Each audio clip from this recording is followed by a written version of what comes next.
सारे गांव का कूड़ा जा रहा है नदियों और नालों में। हाई कोर्ट में ऑनरेबल जस्टिस त्रिलोक चौहान जी ने 2023 में बोला था, अगर नदी नालों में आप कूड़ा फेंकेंगे तो प्रोसिक्यूशन होगी अधिकारियों की।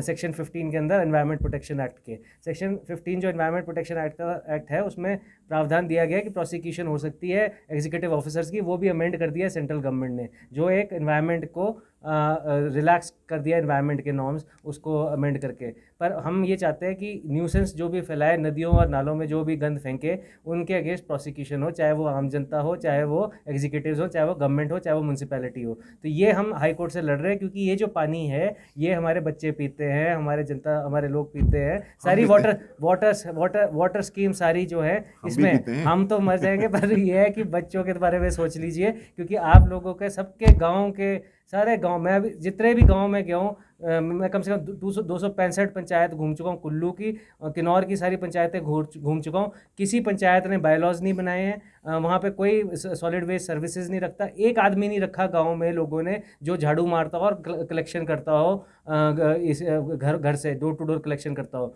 सारे मिल के कूड़ा जो है जंगलों और नालों में फेंक रहे हैं। शर्म आनी चाहिए सारे लोगों को, मैं ये मानता हूँ, और ये बात साफ रख रहा हूँ सबके सामने। क्योंकि अगर आप इंटरनेट पे भी जाएंगे और देखेंगे, इंडियंस को फिल्दी माना जा रहा है बाहर के देशों में भी। वो बोल रहे हैं कि कोई कोई रूल नहीं है, इतने रूल्स कागजों में, इतने रूल्स हैं, पर सड़क पे कुछ नहीं जीरो है। एमिशन का तो आप मतलब ये नहीं है कि आप कोई एनर्जी कंजम्पशन नहीं करोगे, लेकिन आपका जो बड़ा एनर्जी का जो सोर्स होगा वो आपका रिन्यूएबल एनर्जी से होना चाहिए, ताकि आप नेट जीरो एमिशन, जिसको हम कहते हैं कमिटमेंट्स, जो हम लोग अपने इंटरनेशनल कॉन्फ्रेंस में बोलते हैं, वो हमारा 2070 है भारत के लिए, कि 2070 में हम एक ऐसी स्टेज पर आ जाएंगे कि जितनी हम एनर्जी खपत कर रहे हैं और जितनी हम एनर्जी मतलब जनरेट कर रहे हैं वो लगभग नेट ज़ीरो हो जाएगा, ताकि हम लोग वो रिन्यूएबल सोर्सेज से लाएं।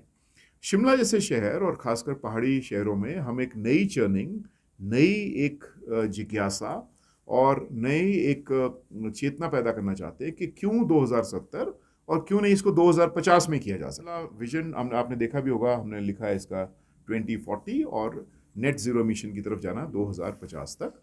और इसमें बहुत लोगों को लगेगा कि ये तो मतलब पूरा फेरी टेल है और पूरा फैंसी आइडियाज़ नहीं है साहब। अगर बचना है, ये 2040 का मतलब है 15 साल बाद, 2025-50 का मतलब है 25 साल बाद, मतलब पूरी दो नई जनरेशन जो अभी आने वाली है।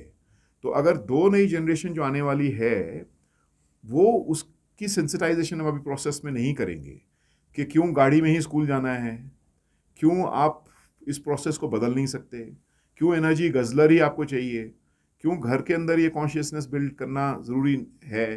तो ये हमें लगता है कि एक तरह से जो सरकार को तो करना ही चाहिए, लेकिन सरकार के अलावा ये आम नागरिक से, और फिर जो इस सेकेंड फेज में हम लोग अभी जो म्यूनसिपल कॉरपोरेशन है उनसे भी बात करेंगे, और उनके हर वार्ड में और वार्ड सभा में, वार्ड कमेटी में जाकर, ताकि वार्ड सभा में हम लोगों की भी राय तो लें। अब जो विंटर कार्निवल की जो बात अभी सर ने अभी बताई थी, तो उसके लिए हाँ, हम लोग थोड़े से ज़्यादा अवेयर इसलिए होना चाहते हैं कि लास्ट टाइम हमने देखा था, ये बहुत ही अच्छी पहल है पहले तो हमारी म्यूनसिपल कॉरपोरेशन की तरफ से भी, कि टूरिस्ट को अट्रैक्ट करने के लिए it's a very good idea. But at the same time हमारा ये भी फ़र्ज़ बनता है कि हम ये देखें कि जिस हम अपनी सिटी, अपने टाउन में बुला रहे हैं लोगों को, उसमें गंदगी ना फैले, और जो प्रॉपर जो वेस्ट मैनेजमेंट होती है उसका प्रॉपर उसकी निकासी होनी चाहिए और मैनेजमेंट पूरी होनी और चाहिए। जो पैदल चलने का हमारा कल्चर था, जो साइकिलिंग का एक कल्चर है, उसको डेवलप किया जाना चाहिए। उसकी तरफ जो है लोगों को हमें अट्रैक्ट करने के लिए जो हमें काम करना चाहिए। और जैसे कि अब विंटर कार्निवल की अभी बात की इन्होंने, की अनाउंसमेंट हो चुकी है, तो यहाँ पे बहुत सारे इवेंट्स होते हैं, पॉलिटिकल इवेंट्स भी होते हैं, नॉन पॉलिटिकल इवेंट्स भी रिज मैदान पे जो है वो किए जाते हैं। लेकिन उन इवेंट्स को करने के लिए एक तो हम रिज मैदान को, जो कि हमारा एक ऐतिहासिक जो धरोहर भी है, उसको ओवरबर्डन किया जाता है, और जो इकोलॉजिकली जो है वो सेंसिटिव भी है।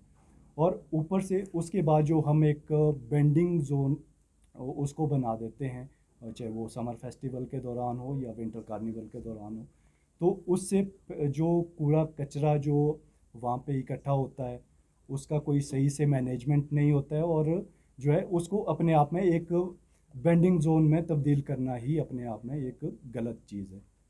तो इस के लिए हमें जो है लोगों को भी जो जागरूक करना है और इसकी शुरुआत हम कर भी रहे हैं और लोगों के ओपिनियंस भी हम इकट्ठा कर रहे हैं।